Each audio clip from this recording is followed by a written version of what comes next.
ನಿನಗಾಗಿ ಭಾಗ 96. ಅಜ್ಜಿ ತುಂಬ ಕೋಪದಿಂದ ಇದ್ದಳು. ಅವಳಿಗೆ ದಮಯಂತಿ ಮಾಡಿದ ಕೆಲಸದಿಂದ ತುಂಬ ಕೋಪ ಬಂದಿತ್ತು. ಇನ್ನೆಂದೂ ಕೂಡ ಅವಳನ್ನು ಕ್ಷಮಿಸಬಾರದು. ಅವಳು ನಿಜವಾಗಲೂ ಒಳ್ಳೆಯವಳು ಅಲ್ಲ ಅಂತ ಕೋಪಗೊಂಡಿದ್ದಳು. ನನ್ನ ಮಗುವಿನ ಬದುಕಿನಲ್ಲಿ ಆಟ ಆಡಿದಳು. ಅವಳೇ ನನ್ನ ಸರ್ವಸ್ವ, ನನ್ನ ಉತ್ತರಾಧಿಕಾರಿ.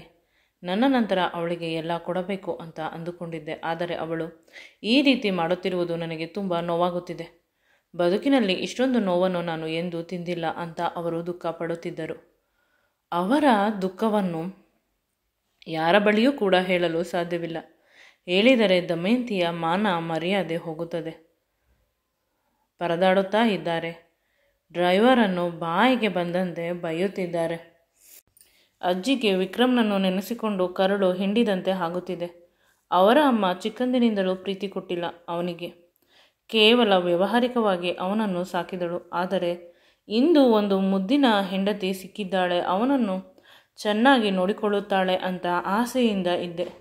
ಆದರೆ ಆ ಎಲ್ಲ ಆಸೆ ನುಚ್ಚು ನೂರಾಯಿತು. ಇನ್ನು ಅವನನ್ನು ಯಾರು ನೋಡಿಕೊಳ್ಳುತ್ತಾರೆ? ನನ್ನ ಆಯುಸ್ಸು ಮುಗಿಯುತ್ತಿದೆ. ಇದನ್ನೆಲ್ಲ ನೆನೆಸಿಕೊಂಡು ಅಜ್ಜಿಗೆ ತುಂಬ ಕಷ್ಟವಾಗುತ್ತಿದೆ. ಮಗನಿಗೆ ಫೋನ್ ಮಾಡಿ ಜೋರಾಗಿ ಅಳಲು ಶುರು ಮಾಡಿದರು. ಆ ಕಡೆಯಿಂದ ಸೂರ್ಯ, ಅಮ್ಮ ಏನಾಯಿತು? ನೀನು ವಿಕ್ರಮ್ ರೆಸಾರ್ಟ್ನಲ್ಲಿ ಇದ್ದೀಯಾ ಅಂತ ನಾನು ಆರಾಮವಾಗಿ ಇದ್ದೆ. ಆದರೆ ಈಗ ನೋಡಿದರೆ ಅಳುತ್ತಿದ್ದೀಯಾ? ಏನಾದರೂ ವಿಷಯವಿದ್ದರೆ ಹೇಳು, ನಾನು ಎಲ್ಲವನ್ನೂ ಸರಿ ಮಾಡುತ್ತೇನೆ. ಏನೂ ಮಾತನಾಡದೆ ಫೋನನ್ನು ಕಟ್ ಮಾಡಿಬಿಟ್ಟರು. ನಂತರ ತುಂಬ ಯೋಚನೆಯಲ್ಲಿ ಮುಳುಗಿದರು. ರೆಸಾರ್ಟ್ ಬಂದ ತಕ್ಷಣ ಇನ್ನೇನು ಕೆಳಗೆ ಬಿದ್ದು ಹೋಗುತ್ತಾರೆ ಅಂತ ಅನಿಸುತ್ತಿತ್ತು. ಡ್ರೈವರ್ ಅಮ್ಮ ಅವರೇ ಅಂತ ಅಂದ. ಅವನ ಮಾತನ್ನು ಕೇಳಿಸಿಕೊಳ್ಳದೆ ಓಡುತ್ತಾ ರೂಮಿಗೆ ಹೋದರು. ಈ ವಯಸ್ಸಿನಲ್ಲಿ ಅಜ್ಜಿಗೆ ಇಷ್ಟೊಂದು ಶಕ್ತಿ ಎಲ್ಲಿ ಬಂತು ಅಂತ ಡ್ರೈವರ್ ತುಂಬ ಆಶ್ಚರ್ಯವಾಗಿ ನೋಡುತ್ತಿದ್ದ. ಆ ಖಾಲಿ ಮನೆಯಲ್ಲಿ ಅಜ್ಜಿಗೆ ಏನಾಯಿತು? ಇದನ್ನು ವಿಕ್ರಮ್ ಸರ್ಗೆ ಹೇಳಬೇಕು ಅಂತ ಡ್ರೈವರ್ ಫೋನ್ ಮಾಡಿದ ವಿಕ್ರಮ್ಗೆ. ವಿಕ್ರಮ್ ಫೋನನ್ನು ತೆಗೆದುಕೊಳ್ಳಲಿಲ್ಲ. ಅವನು ಗಾಢವಾದ ನಿದ್ರೆಯಲ್ಲಿ ಇದ್ದ. ಅವನಿಗೆ ದಮಯಂತಿ ತನ್ನ ಪಕ್ಕದಲ್ಲಿ ಇರುವುದಕ್ಕೆ ಒಂದು ರೀತಿ ಕಂಫರ್ಟ್ ಫೀಲ್ ಆಗುತ್ತಿದೆ. ಸ್ವರ್ಗವೇ ತನ್ನ ಪಕ್ಕ ಇರುವುದಂತೆ ತುಂಬ ನೆಮ್ಮದಿಯಾಗಿ. ಬಹಳ ದಿನಗಳಾದ ಮೇಲೆ ಇತ್ತೀಚಿನ ದಿನಗಳಲ್ಲಿ ನಿದ್ರೆಯನ್ನು ಮಾಡುತ್ತಿದ್ದಾನೆ. ನನ್ನ ವಿಕ್ರಮ್ ಜೊತೆ ನಾನು ಆರಾಮವಾಗಿ ಇರುತ್ತಿದ್ದೆ, ತುಂಬ ನೆಮ್ಮದಿಯಾಗಿ ಅಂದುಕೊಂಡು ದಮಯಂತಿ ಬೇಸರ ಮಾಡಿಕೊಂಡಳು. ಮೊದಲು ಅಕ್ಕ, ಈಗ ವಿಕ್ಕಿ, ಇಬ್ಬರೂ ಸೇರಿಕೊಂಡು ನನ್ನ ಬದುಕನ್ನು ಹಾಳು ಮಾಡುತ್ತಿದ್ದಾರೆ. ಅವಳು ನಡುಗುತ್ತಿದ್ದಾಳೆ. ಇವರಿಬ್ಬರು ಏನಾದರೂ ಒಂದು ಗತಿ ಮಾಡುತ್ತಾರೆ. ಇವರುಗಳಿಂದ ದೂರ ನಾನು ಮತ್ತು ವಿಕ್ರಮ್ ಹೊರಟು ಹೋಗಬೇಕು ಅಂತ ಯೋಚಿಸುತ್ತಿದ್ದಾಳೆ. ಅಜ್ಜಿ, ಮಾವ ಎಲ್ಲರೂ ನೆನಪಾಗುತ್ತಾರೆ. ಅವರನ್ನು ಕರೆದುಕೊಂಡು ಹೋಗುತ್ತೇನೆ.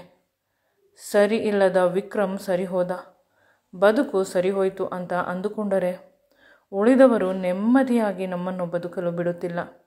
ತುಂಬ ದುಃಖವಾಗುತ್ತಿದೆ. ಅವಳು ಬಿಕ್ಕಳಿಸಿ ಅಳುತ್ತಿದ್ದಾಳೆ. ಆಗ ಡ್ರೈವರ್, ಮೇಡಮ್ ಏನಾಯಿತು ಅಂತ ಕೇಳಿದರು ಕೂಡ ಅವಳು ಯಾವುದೇ ಪ್ರತಿಕ್ರಿಯೆ ನೀಡುತ್ತಿಲ್ಲ. ರೆಸಾರ್ಟ್ ಬಂದ ತಕ್ಷಣ ಅವಳು ಇನ್ನೂ ನಡುಗಲು ಶುರು ಮಾಡಿದಳು.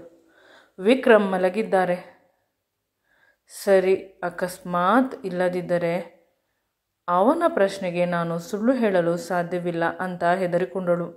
ಹೇಗೋ ತನ್ನ ರೂಮಿಗೆ ಅವಳು ಹೋದಳು, ತುಂಬ ಕಷ್ಟಪಡುತ್ತಾ. ವಿಕ್ರಮ್ ಮಲಗಿದ್ದ. ಮತ್ತೆ ಅವನು ತುಂಬ ಬೇಸರ ಮಾಡಿಕೊಳ್ಳುತ್ತಿದ್ದ. ಎದ್ದಿದ್ದರೆ ಅಂತ ಅವಳು ಏನೂ ತಿಳಿಯದೆ ಅವನನ್ನು ಗಟ್ಟಿಯಾಗಿ ತಬ್ಬಿಕೊಂಡಳು. ಅಷ್ಟು ಫೋನ್ ರಿಂಗ್ ಆದರೂ ಕೂಡ ತುಂಬ ಗಾಢವಾಗಿ ನಿದ್ರೆ ಮಾಡುತ್ತಿದ್ದ ವಿಕ್ರಮ್ಗೆ ಇವಳ ಕಣ್ಣೀರು, ಇವಳ ದುಃಖ ಆ ಗಾಢವಾದ ನಿದ್ರೆಯಲ್ಲೂ ಕೂಡ ಅರಿತು ಅವನಿಗೆ ಎಚ್ಚರವಾಯಿತು. ಅವನು ಅವಳನ್ನು ನೋಡಿ ಶಾಕ್ ಆದ. ಏಕೆ ಅಳುತ್ತಿದ್ದೀಯ? ನಿನ್ನ ಕಣ್ಣೀರು ನನ್ನ ಎದೆಯ ಮೇಲೆ ಬಿದ್ದಾಗ ನನಗೆ ಎಚ್ಚರವಾಯಿತು. ನಮ್ಮಿಬ್ಬರಿಗೆ ಇಬ್ಬರು ಅವಳಿ ಜವಳಿ ಮಕ್ಕಳಾಗಿದ್ದರು. ನಿನ್ನ ಕೈಯಲ್ಲಿ ಸಮಾಧಾನ ಮಾಡಲು ಸಾಧ್ಯವಾಗುತ್ತಿರಲಿಲ್ಲ, ನನಗೂ ಕೂಡ ಆಗುತ್ತಿರಲಿಲ್ಲ. ಆಗ ನೀನು ಜೋರಾಗಿ ಅಳುತ್ತಿದ್ದೆ. ನಾನು ಮಕ್ಕಳನ್ನು ಬಿಟ್ಟು ನಿನ್ನನ್ನು ಸಮಾಧಾನ ಮಾಡುತ್ತಿದ್ದೆ. ಆಗ ಅಜ್ಜಿ ಬಂದು ಮಕ್ಕಳನ್ನು ಸಮಾಧಾನ ಮಾಡಲು ಶುರು ಮಾಡಿದರು. ಅಷ್ಟೇ, ನೀನು ಅತ್ತಿದ್ದರಿಂದ ನನಗೆ ಎಚ್ಚರವಾಯಿತು. ಅವನು ಕನಸನ್ನು ನೆನೆಸಿಕೊಂಡು ದಮಯಂತಿಗೆ ಸ್ವಲ್ಪ ಸಮಾಧಾನವಾಯಿತು. ಇದು ಕನಸಲ್ಲವೇ ನಿಜ ಅಲ್ಲ ಅಂತ ಮನಸ್ಸಿಗೆ ಮನವರಿಕೆ ಮಾಡಿಕೊಂಡಳು. ನಂತರ ಇಬ್ಬರು ಗಟ್ಟಿಯಾಗಿ ತಬ್ಬಿಕೊಂಡು ಮಲಗಿದರು. ಅವನು ಅವಳನ್ನು ಕೇಳಿದ, ಏನಾದರೂ ವಿಷಯವಿದ್ದರೆ ಹೇಳು, ಏಕೆ ಅಳುತ್ತಿದ್ದೀಯಾ ಅಂತ ನಿಧಾನವಾಗಿ ಕೇಳಿದ. ಅದಕ್ಕೆ ಅವಳು, ಏನೂ ಇಲ್ಲ, ನೀವು ನನ್ನನ್ನು ಎಲ್ಲಿ ಬಿಟ್ಟು ಹೊರಟು ಹೋಗುತ್ತೀರಾ ಅನ್ನುವ ಕನಸು ನನಗೆ ಬಂದಿತ್ತು ಅಂತ ಅವಳು ಸುಳ್ಳು ಹೇಳಿದಳು. ಈಗ ತಾನೇ ಅವನು ಕನಸಿನ ಬಗ್ಗೆ ಮಾತನಾಡಿದ್ದರಿಂದ ಅವಳಿಗೆ ಏನು ಹೇಳಬೇಕು ಅಂತ ಗೊತ್ತಾಗಲಿಲ್ಲ. ಅದಕ್ಕೆ ನನಗೂ ಕೂಡ ಅದೇ ರೀತಿ ಕನಸು ಬಂದಿತ್ತು ಅಂತ ಹೇಳಿದಾಗ ಅವನು ಜೋರಾಗಿ ನಗುತ್ತಾ, ಇಬ್ಬರಿಗೂ ಒಂದೇ ಸಮಯಕ್ಕೆ ಬೇರೆ ಬೇರೆ ರೀತಿಯ ಕನಸು ಬಂದಿದೆ. ನೀನು ಅಷ್ಟೊಂದು ಭಯಪಡಬೇಡ. ನಾನು ನಿನ್ನನ್ನು ಎಂದು ಬಿಟ್ಟು ಹೋಗುವುದಿಲ್ಲ. ನೀನು ನನ್ನವಳು. ನೀನು ನನ್ನನ್ನು ಬಿಟ್ಟರೂ ನಾನು ನಿನ್ನನ್ನು ಬಿಡುವುದಿಲ್ಲ. ನೀನಿಲ್ಲದೆ ನನ್ನ ಅಸ್ತಿತ್ವ, ನನ್ನ ಬದುಕು ಎಲ್ಲೂ ಇಲ್ಲ. ನೀನು ಸಂಪೂರ್ಣವಾಗಿ ನನ್ನವಳು ಅಂತ ಇನ್ನೂ ಕೂಡ ಅವಳನ್ನು ಗಟ್ಟಿಯಾಗಿ ತಬ್ಬಿಕೊಂಡು ಮಲಗಿದ. ಇಬ್ಬರು ರಾತ್ರಿ ತಾವು ಇಬ್ಬರು ದೂರ ಆಗುತ್ತೇವೆ ಅನ್ನುವ ಭಯದಿಂದ ಪರಸ್ಪರ ಒಬ್ಬರನ್ನೊಬ್ಬರು ಗಟ್ಟಿಯಾಗಿ ತಬ್ಬಿಕೊಂಡು ಮಲಗಿದರು. ಯಾವ ರೀತಿ ಅಂದರೆ ಇಬ್ಬರ ಉಸಿರಾಟ ಕೂಡ ಪರಸ್ಪರ ಎಕ್ಸ್ಚೇಂಜ್ ಆಗುತ್ತಿತ್ತು. ಇಬ್ಬರ ದೇಹವೂ ಕೂಡ ಸಂಪೂರ್ಣವಾಗಿ ಬಿಸಿ ಇತ್ತು. ಇತ್ತೀಚೆಗೆ ಇಬ್ಬರ ಮನಸ್ಸಿನಲ್ಲೂ ಕೂಡ ಈ ರೀತಿಯ ಭಯ ಹೆಚ್ಚಾಗುತ್ತದೆ. ಇಬ್ಬರೂ ಕೂಡ ಈ ಊರಿನಿಂದ ಹೊರಗೆ ಹೋಗುವ ತೀರ್ಮಾನ ಮಾಡುತ್ತಿದ್ದಾರೆ ಮನಸ್ಸಿನಲ್ಲಿ, ಪರಸ್ಪರ ಒಬ್ಬರಿಗೆ ಒಬ್ಬರು ಹೇಳದೆ. ಈಗ ಇವರಿಬ್ಬರು ಸಮಾಧಾನದಿಂದ ಇದ್ದರು. ಅವಳ ಭಯ ಸಂಪೂರ್ಣವಾಗಿ ಕಡಿಮೆ ಆಯಿತು. ಏನೇ ಇದ್ದರೂ ಇದನ್ನು ವಿಕ್ರಮ್ ಸರಿ ಮಾಡುತ್ತಾರೆ, ನಾನು ಅವರ ಬಗ್ಗೆ ಯೋಚಿಸುವ ಅವಶ್ಯಕತೆ ಇಲ್ಲ ಅಂತ ಅವಳು ಆರಾಮವಾಗಿ ಇರಲು ಪ್ರಯತ್ನಿಸುತ್ತಿದ್ದಾಳೆ. ಆದರೆ ಅಜ್ಜಿ ಇಲ್ಲಿ ಸಂಪೂರ್ಣವಾಗಿ ದುಃಖದಲ್ಲೇ ಇದ್ದಾರೆ. ಅವರ ದುಃಖ ಹೇಳತೀರದು. ಒಂದು ದಮಯಂತಿಯನ್ನು ಕೇಳಿಬಿಡೋಣ, ಏನು ಆಯಿತು ಅಲ್ಲಿ ಅಂತ ಮನಸ್ಸಿಗೆ ಪದೇ ಪದೇ ಬರುತ್ತದೆ. ಆದರೆ ಅಕಸ್ಮಾತ್ ಅವಳು ಅದೆಲ್ಲ ನಿಜ ಅಂತ ಹೇಳಿದರೆ ನನ್ನ ಎದೆ ಅಲ್ಲೇ ಹೊಡೆದು ಹೋಗುತ್ತದೆ. ಕೇಳದೆ ಹೋದರೆ ಈ ಅನುಮಾನದಿಂದ ಇನ್ನೂ ನನಗೆ ನೋವಾಗುತ್ತದೆ ಅಂತ ಅಜ್ಜಿ ಅಳುತ್ತಿದ್ದರು. ಶಾಂತಿ ಎಷ್ಟೇ ಸಮಾಧಾನ ಮಾಡಿದರೂ ಕೂಡ ಸಮಾಧಾನವಾಗುತ್ತಿರಲಿಲ್ಲ. ವಿಷಯ ಕೇಳಿದರೆ ನನ್ನ ಮೊಮ್ಮಗ ಅಂತ ಹೇಳುತ್ತಾರೆ ಅಷ್ಟೇ. ಏನು, ಮೊಮ್ಮಗನಿಗೆ ಏನಾಯಿತು? ಇಲ್ಲೇ ಪಕ್ಕದಲ್ಲಿ ಇದ್ದಾರಲ್ಲ, ಅಥವಾ ಇನ್ನೊಬ್ಬ ಮೊಮ್ಮಗನ ಬಗ್ಗೆ ಕೇಳುತ್ತಿದ್ದೀರಾ? ಇಲ್ಲ ಅಂತ ಅಜ್ಜಿ ತಲೆ ಅಲ್ಲಾಡಿಸಿದರು.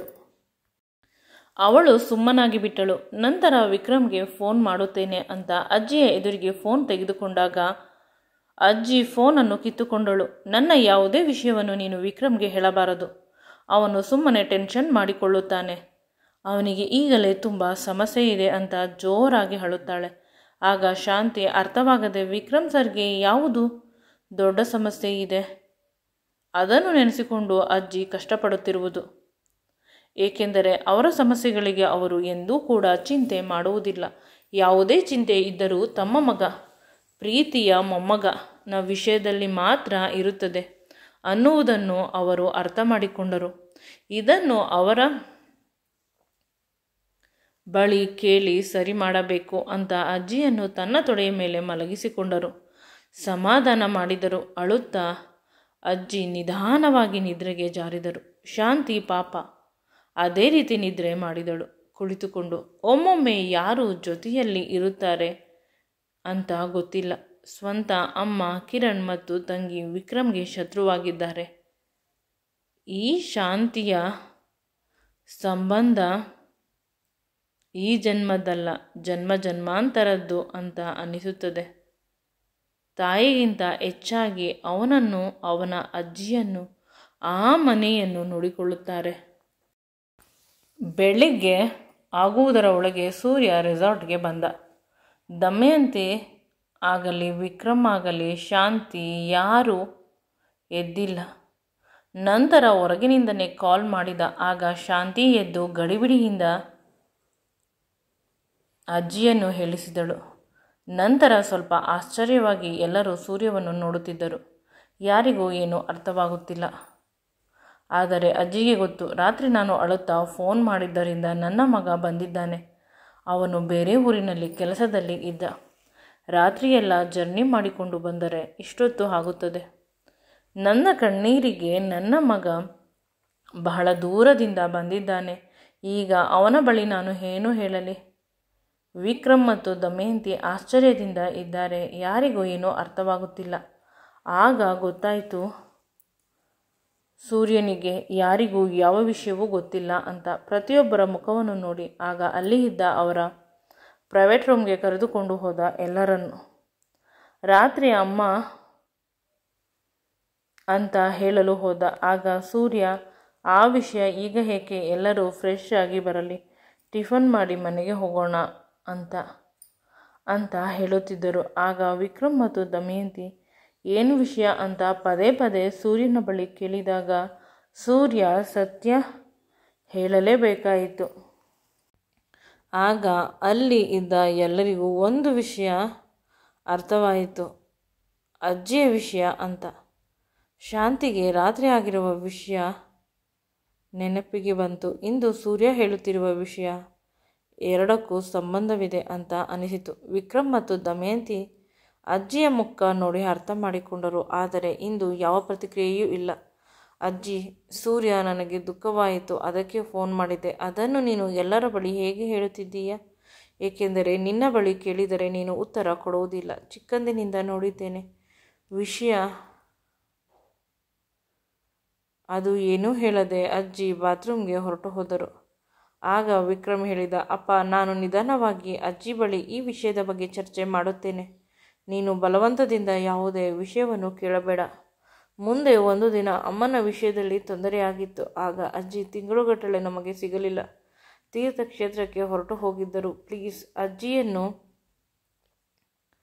ಬಲವಂತ ಮಾಡಬೇಡ. ಅವರ ಬಗ್ಗೆ ನನಗೆ ಗೊತ್ತು, ಹೇಗೆ ದಾರಿಗೆ ತರಬೇಕು ಅಂತ ಅವನು ಹೇಳಿದ. ನಂತರ ಹೊಸ ಭಯ ಶುರುವಾಯಿತು.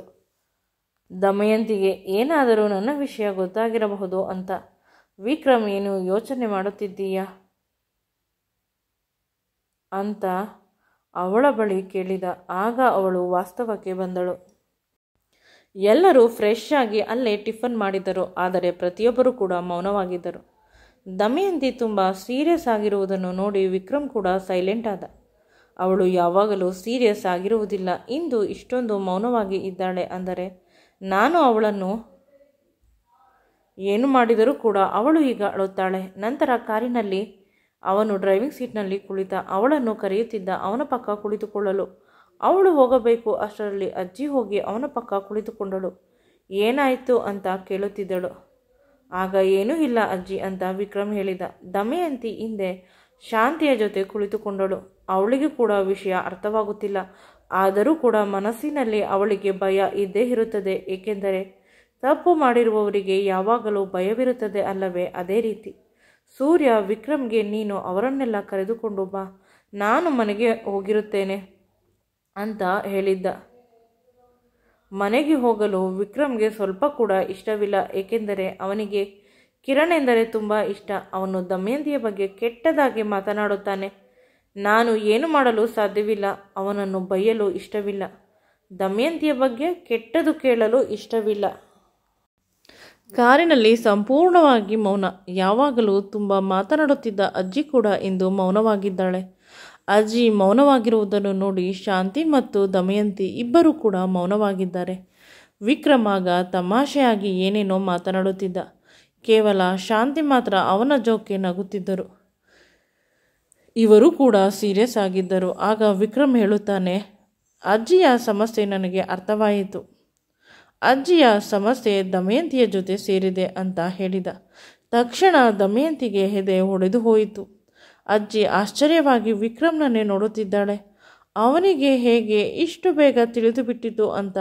ಆಗ ವಿಕ್ರಮ್ ಜೋರಾಗಿ ನಗುತ್ತಾ, ತಮಾಷೆ ಮಾಡಿದೆ, ಇಬ್ಬರು ನಗುತ್ತಿಲ್ಲ ಅಲ್ಲವೇ, ಅದಕ್ಕಾಗಿ ಅಂತ ಹೇಳುತ್ತಾನೆ. ಆಗ ದಮಯಂತಿ ಉಸಿರು ಬಿಟ್ಟರೂ ಕೂಡ ಅಜ್ಜಿಗೆ ಇವನಿಗೆ ಎಲ್ಲ ವಿಷಯ ತಿಳಿದು ಬಿಟ್ಟರೆ ಚೆನ್ನಾಗಿ ಇರುತ್ತಿತ್ತು. ನನ್ನ ಹೊಟ್ಟೆಯಲ್ಲಿರುವ ಸಂಕಟ ಕಡಿಮೆ ಆಗುತ್ತಿತ್ತು. ಎದೆ ಮೇಲಿರುವ ಭಾರ ಸಂಪೂರ್ಣವಾಗಿ ಕಡಿಮೆ ಆಗುತ್ತಿತ್ತು ಅಂತ ಅಂದುಕೊಂಡಳು. ಸಮಯ ನೋಡಿ ಈ ವಿಷಯವನ್ನು ವಿಕ್ರಮ್ ಬಳಿ ಹೇಳುತ್ತೇನೆ ಅಥವಾ ಪ್ರತ್ಯಕ್ಷವಾಗಿ ಕಂಡರೂ ಪ್ರಾಮಾಣಿಸಿ ನೋಡಬೇಕು. ಆ ರೀತಿ ಏನಾದರೂ ಮಾಡಬೇಕು. ಒಂದು ಚಾನ್ಸ್ ಕೊಡಬೇಕು ದಮಯಂತಿಗೆ ಅಂತ ಮನಸ್ಸಿನಲ್ಲಿ ಯೋಚಿಸಿದಳು. ಇತ್ತ ಮನೆಯಲ್ಲಿ ದಮಯಂತಿಯ ಅಕ್ಕ ಹೊಸ ಪ್ಲ್ಯಾನ್ ಮಾಡುತ್ತಿದ್ದಾಳೆ. ತನ್ನ ಮಗು ಆಡುತ್ತಿಲ್ಲ, ನನಗೆ ಮಗುವಿನ ಮೂಮೆಂಟ್ ಗೊತ್ತಾಗಿಲ್ಲ ಅಂತ ಮನೆಯಲ್ಲಿ ರಂಪ ಮಾಡುತ್ತಿದ್ದಾಳೆ. 2 ದಿನದಿಂದ ಕಾಣದ ವಿಕ್ರಮ್ ಮನೆಗೆ ಬರಲಿ, ಕೊನೆ ಪಕ್ಷ ಈ ನೆಪಕ್ಕಾದರೂ ಅನ್ನುವುದು ಅವಳ ಉದ್ದೇಶ. ಅಷ್ಟರಲ್ಲಿ ಮನೆಯವರೆಲ್ಲ ಆಸ್ಪತ್ರೆಗೆ ಸೇರಿಸುತ್ತೇವೆ ಅಂದರೂ ಕೂಡ ಅವಳು ಒಪ್ಪುತ್ತಿಲ್ಲ. ವಿಕ್ರಮ್ ಬಂದು ನನ್ನನ್ನು ಆಸ್ಪತ್ರೆಗೆ ಸೇರಿಸಿದರೆ ಮಾತ್ರ ಹೋಗುವುದು, ಇಲ್ಲವಾದರೆ ನಾನು ಮತ್ತು ನನ್ನ ಮಗು ಈ ಪ್ರಪಂಚವನ್ನು ಬಿಟ್ಟು ಹೊರಟು ಹೋಗುತ್ತೇವೆ ಅಂತ ನಾಟಕ ಮಾಡುತ್ತಿದ್ದಾಳೆ. ದಮಯಂತಿಯ ಚಿಕ್ಕಮ್ಮ ನಾಟಕದ ಕಣ್ಣೀರು ಹಾಕುತ್ತಿದ್ದಾಳೆ. ಆಗ ದಮಯಂತಿ ಚಿಕ್ಕಪ್ಪ ಬಂದು ಈ ವಿಷಯವನ್ನು ತಿಳಿದು ತುಂಬ ಬೇಸರ ಮಾಡಿಕೊಂಡ. ಮಗುವಿನ ಪ್ರಾಣ ಬದುಕಬೇಕು, ಅದು ಪಾಪ. ಏನು ತಪ್ಪು ಮಾಡಿದ್ದು? ನೀವಿಬ್ಬರು ಏಕೆ ಈ ರೀತಿ ಹಾಡುತ್ತಿದ್ದೀರಾ ಅಂತ ಎಲ್ಲರ ಎದುರಿಗೆ ಬೈದರೂ ಕೂಡ ಅವಳು ಒಪ್ಪುತ್ತಿಲ್ಲ. ಈಗ ವಿಕ್ರಮ್ ಬರಲೇಬೇಕು. ಸೂರ್ಯನಿಗೆ ಗೊತ್ತು ಅವನು ಇನ್ನೇನೋ ಬರುತ್ತಾನೆ ಅಂತ. ಅವನಿಗೆ ಗೊತ್ತು ಅವಳ ಹೊಟ್ಟೆಯಲ್ಲಿ ಇರುವುದು ಕೂಡ ವಿಕ್ರಮ್ನ ಮಗು ಅಲ್ಲ, ಅದಕ್ಕೆ ಅವನು ಆರಾಮವಾಗಿ ಇದ್ದ. ಇದನ್ನು ನೋಡಿದ ವಿಕ್ರಮಮ್ಮ, ನಿಮಗೆ ನಿಜವಾಗಲೂ ಮನುಷ್ಯತ್ವ ಅನ್ನುವುದು ಇಲ್ಲ. ಆ ಮಗು ಅಷ್ಟು ಅಳುತ್ತಿದ್ದಾಳೆ, ಆದರೆ ನೀವು ವಿಕ್ರಮ್ನನ್ನು ಕರೆಯುವುದು ಇರಲಿ, ಅವಳಿಗೆ ಸ್ವಲ್ಪ ಸಮಾಧಾನ ಮಾಡುತ್ತಿಲ್ಲ. ಇಷ್ಟೊಂದು ಕ್ರೂರಿ ಆದರೆ ಹೇಗೆ ಅಂತ ನಾಟಕ ಹಾಡುತ್ತಾಳೆ. ಇದೇ ಕಷ್ಟ ದಮಯಂತಿಗೆ ಬಂದಿದ್ದರೆ ಅವಳ ಕಡೆ ತಿರುಗಿ ಕೂಡ ನೋಡುತ್ತಿರಲಿಲ್ಲ ಅಂತ ಅಂದುಕೊಂಡು ಸೂರ್ಯ ತಾನು ನೋಡುತ್ತಿದ್ದ ವಿಡಿಯೋ ಸೌಂಡನ್ನು ಜಾಸ್ತಿ ಮಾಡಿದ. ಆಗ ಅವಳು ಮುಖವನ್ನು ಸಿಂಡರಿಸಿಕೊಂಡು ಏನೂ ಮಾತನಾಡದೆ ಹೋದಳು. ಕಿರಣ್ ಕೂಡ ಪದೇ ಪದೇ ಫೋನ್ ಮಾಡುತ್ತಿದ್ದಾನೆ. ವಿಕ್ರಮ್ ರಾತ್ರಿ ದಮಯಂತಿಯ ಜೊತೆ ಇರಬೇಕಾದಾಗಲೂ ಕೂಡ ಕಿರಣ್ ಪದೇ ಪದೇ ಫೋನ್ ಮಾಡುತ್ತಿದ್ದ. ಅವನು ಫೋನನ್ನು ಅವಾಯ್ಡ್ ಮಾಡಲು ಅವನು ಸೈಲೆಂಟ್ನಲ್ಲಿ ಇಟ್ಟಿದ್ದಾನೆ. ಅವನಿಗೆ ಭಯ, ಎಲ್ಲಿ ನಮ್ಮಿಬ್ಬರ ಗೆಳೆತನ ಹಾಳಾಗುತ್ತದೆ ಅಂತ. ಇಬ್ಬರು ಚಿಕ್ಕಂದಿನಿಂದ ಒಟ್ಟಿಗೆ ಬೆಳೆದು ಬಂದಿದ್ದೇವೆ, ಆದರೆ ಪ್ರತಿಯೊಬ್ಬರಿಗೂ ಒಂದು ವೈಯಕ್ತಿಕ ಜೀವನ ಅನ್ನುವುದು ಇರುತ್ತದೆ. ಎಷ್ಟೇ ಕ್ಲೋಸ್ ಇದ್ದರೂ ಕೂಡ ಅದಕ್ಕೆ ಕೈ ಹಾಕಬಾರದು ಅನ್ನುವುದು ವಿಕ್ರಮ್ನ ನಂಬಿಕೆ. ಆದರೆ ಕಿರಣ್ ಪದೇ ಪದೇ ಇವನ ವೈಯಕ್ತಿಕ ಜೀವನಕ್ಕೆ ಭಂಗ ತರುತ್ತಿದ್ದಾನೆ. ಅದಕ್ಕೆ ಅವನು ಸುಮ್ಮನಿದ್ದ. ಈಗ ಫೋನ್ ಬರುತ್ತಿರುವುದು ಕೂಡ ಅವನಿಗೆ ಗೊತ್ತಿಲ್ಲ. ನಂತರ ಅಜ್ಜಿ, ನಿನಗೆ ಫೋನ್ ಯಾವುದೋ ಕಾಲ್ ಬರುತ್ತಿದೆ ನೋಡು ಅಂತ ಹೇಳಿದಾಗ ವಿಕ್ರಮ್ ಅಲ್ಲಿ ಕಿರಣ್ನ ಹೆಸರು ಇರುವುದನ್ನು ನೋಡಿ, ಇನ್ನು 5 ನಿಮಿಷಕ್ಕೆ ಮನೆಗೆ ಹೋಗುತ್ತೇವೆ ಅಜ್ಜಿ, ಅದು ಕಿರಣ್ ಅಲ್ಲವೇ ಕಾಲ್ ಮಾಡಿರುವುದು ಅಂತ ಹೇಳಿದ. ರಾತ್ರಿಯಿಂದ ಫೋನ್ ಮಾಡಿದರೂ ಕೂಡ ಫೋನ್ ತೆಗೆಯುತ್ತಿಲ್ಲ. ವಿಕ್ರಮ್ ತುಂಬ ಬದಲಾಗಿದ್ದಾನೆ. ವಿಕ್ರಮ್, ದಮಯಂತಿ ಅವನ ಬದುಕಿನಲ್ಲಿ ಬಂದ ಮೇಲೆ ಅವನು ಸಂಪೂರ್ಣವಾಗಿ ನಮ್ಮಗಳಿಂದ ಕಿತ್ತುಕೊಂಡಿದ್ದಾಳೆ ಅವನನ್ನು ಅಂತ ಅವಳ ಮೇಲೆ ಅವನಿಗೆ ಇನ್ನೂ ಕೋಪ ಜಾಸ್ತಿ ಆಯಿತು. ಅಷ್ಟರಲ್ಲಿ ವಿಕ್ರಮ್ ಕಾರು ಅವರ ಮನೆಯ ಕಾಂಪೌಂಡ್ನಲ್ಲಿ ಬಂತು. ಅದನ್ನು ನೋಡಿ ಖುಷಿಯಿಂದ ಅವನು ವಿಕ್ರಮ್ ಬಳಿ ಹೋದ. ವಿಕ್ರಮ್ ಕಾರಿನಿಂದ ಕೆಳಗೆ ಇಳಿಯುವುದು ಅದಕ್ಕಾಗಿ ಕಾಯುತ್ತಿದ್ದ ಕಿರಣ್ ಅವನನ್ನು ಗಟ್ಟಿಯಾಗಿ ತಬ್ಬಿಕೊಂಡು ಅಳಲು ಶುರು ಮಾಡಿದ. 2 ದಿನದಿಂದ ನಿನ್ನನ್ನು ನೋಡಿಲ್ಲ, ಅದಕ್ಕೆ ತುಂಬ ಎಮೋಷ್ನಲ್ ಆದೆ. ಬೇರೆ ದೇಶದಲ್ಲಿ ಇದ್ದರೆ ಒಂದು ರೀತಿ ಪರವಾಗಿಲ್ಲ, ಆದರೆ ಇಲ್ಲೇ ಇರುವುದರಿಂದ ನೀನು ನನ್ನಿಂದ ಎಲ್ಲಿ ದೂರ ಹೊರಟು ಹೋಗುತ್ತೀಯಾ ಅಂತ ಭಯವಾಗುತ್ತಿತ್ತು. ಪುನಃ ಅವನನ್ನು ತಬ್ಬಿಕೊಂಡ. ಅವರಿಬ್ಬರನ್ನು ನೋಡುತ್ತಿದ್ದಳು ದಮಯಂತಿ. ಅವನ ನೋಟ ಅವಳ ಮೇಲೆ ಬಿದ್ದು ಅವನ ಮುಖ ಕೆಂಡದಂತೆ ಕೆಂಪಾಯಿತು. ಅವಳು ತಲೆಯನ್ನು ಬಗ್ಗಿಸಿಕೊಂಡಳು. ಪ್ರತಿಯೊಬ್ಬರೂ ನನ್ನನ್ನು ದ್ವೇಷಿಸುತ್ತಾರೆ ಕಾರಣವಿಲ್ಲದೆ. ನಿನ್ನೆ ಮೊನ್ನೆವರೆಗೂ ಚೆನ್ನಾಗಿ ಇದ್ದ ಅಜ್ಜಿ ಇಂದು ಕೋಪಗೊಳ್ಳುತ್ತಾಳೆ. ಕಿರಣ್ ಬಗ್ಗೆ ನನಗೆ ತಿಳಿದೇ ಇಲ್ಲ. ಅವನು ನನ್ನನ್ನು ನೋಡಿದರೆ ಕೋಪಗೊಳ್ಳುತ್ತಾನೆ. ಪ್ರತಿಯೊಬ್ಬರಿಗೂ ನಾನು ಹೋಗಿ ನನ್ನ ಒಳ್ಳೆತನದ ಬಗ್ಗೆ ಹೇಳಬೇಕಾ? ಇವರ ಕಾರ್ ಬಂದಿದ್ದನ್ನು ಗಮನಿಸಿದ ದಮಯಂತಿಯ ಚಿಕ್ಕಮ್ಮ ಹೊರಗೆ ಬಂದು ಜೋರಾಗಿ ಕಿರುಚುತ್ತಿದ್ದಾಳೆ. ನನ್ನ ಮಗಳ ಕಷ್ಟವನ್ನು ನೋಡಲು ಯಾರಿಗೂ ಇಲ್ಲಿ ಸಮಯವಿಲ್ಲ. ಅವಳಿಗೆ ಏನಾದರೂ ತೊಂದರೆ ಆದರೆ ನಾನು ಯಾರನ್ನು ಬಿಡುವುದಿಲ್ಲ ಅಂತ. ಅವಳ ಕಿರುಚಾಟವನ್ನು ನೋಡಿ ದಮಯಂತಿಯ ಗುಂಡಿಗೆ ಹೊಡೆದು ಹೋಯಿತು. ಅವಳಿಗೆ ಅಕ್ಕ ಮತ್ತು ಚಿಕ್ಕಮ್ಮ ಅಂದರೆ ಇಷ್ಟ. ಅವರು ಎಷ್ಟೇ ತೊಂದರೆ ಕೊಟ್ಟರೂ ಅವರ ಮೇಲೆ ಒಂದು ನಿಯತ್ತು ಇದೆ. ಅವಳು ಕಾರಿನಿಂದ ಸಡನ್ನಾಗಿ ಇಳಿದು, ಏನಾಯಿತು ಚಿಕ್ಕಮ್ಮ ಅಂತ ಕೇಳಿದಳು. ವಿಕ್ರಮ್ ಕೂಡ ಹತ್ತಿರ ಬಂದ. ಬೆಳಗಿನಿಂದ ಹೊಟ್ಟೆ ನೋವು ಅಂತ ಅಳುತ್ತಿದ್ದಾಳೆ. ವಿಕ್ರಮ್ ಬಂದರೆ ಮಾತ್ರ ಅವಳು ಆಸ್ಪತ್ರೆಗೆ ಹೋಗುವುದಂತೆ. ಪ್ಲೀಸ್ ವಿಕ್ರಮ್ಗೆ ಹೇಳು ಅವಳನ್ನು ಆಸ್ಪತ್ರೆಗೆ ಕರೆದುಕೊಂಡು ಹೋಗಲು ಅಂತ ಹೇಳಿದಾಗ ವಿಕ್ರಮ್ನ ಹಣೆಯ ಮೇಲಿನ ಗೆರೆಗಳು ಕಾಣಲು ಶುರುವಾದವು ಚಿಂತೆಯಿಂದ. ಇಷ್ಟರಲ್ಲಿ ಅಕ್ಕನ ಬಾಯ್ ಫ್ರೆಂಡ್ ಬಗ್ಗೆ ತಿಳಿಯಬೇಕಿತ್ತು. ಇನ್ನು ಏಕೆ? ನನ್ನ ಹುಡುಗರು ತಿಳಿಸಿಲ್ಲ ಅಂತ ಅವನು ಫೋನನ್ನು ತೆಗೆದುಕೊಂಡು ಅಲ್ಲೇ ಕಾಂಪೌಂಡ್ ಪಕ್ಕಕ್ಕೆ ಹೋದ. ಅವನ ಮಾತು ಯಾರಿಗೂ ಕೇಳಿಸಬಾರದು ಅಂತ. ದಮಯಂತಿ ಮನೆ ಒಳಗೆ ಓಡಿ ಹೋದಳು. ಏನಾಯಿತು ಅಕ್ಕನಿಗೆ ಅಂತ ನೋಡಲು. ಇವಳನ್ನು ನೋಡಿದ ಮೇಲೆ ಅವರ ಅಕ್ಕ ಜೋರಾಗಿ ಅಳಲು ಶುರು ಮಾಡಿದಳು. ಮುಂದೆ ಈ ವಿಡಿಯೋ ನಿಮಗೆ ಇಷ್ಟವಾಗಿದ್ದಲ್ಲಿ ನಮ್ಮ ಚಾನಲನ್ನು ಲೈಕ್ ಮಾಡಿ, ಶೇರ್ ಮಾಡಿ ಮತ್ತು ಸಬ್ಸ್ಕ್ರೈಬ್ ಮಾಡಿ. Thank you for watching.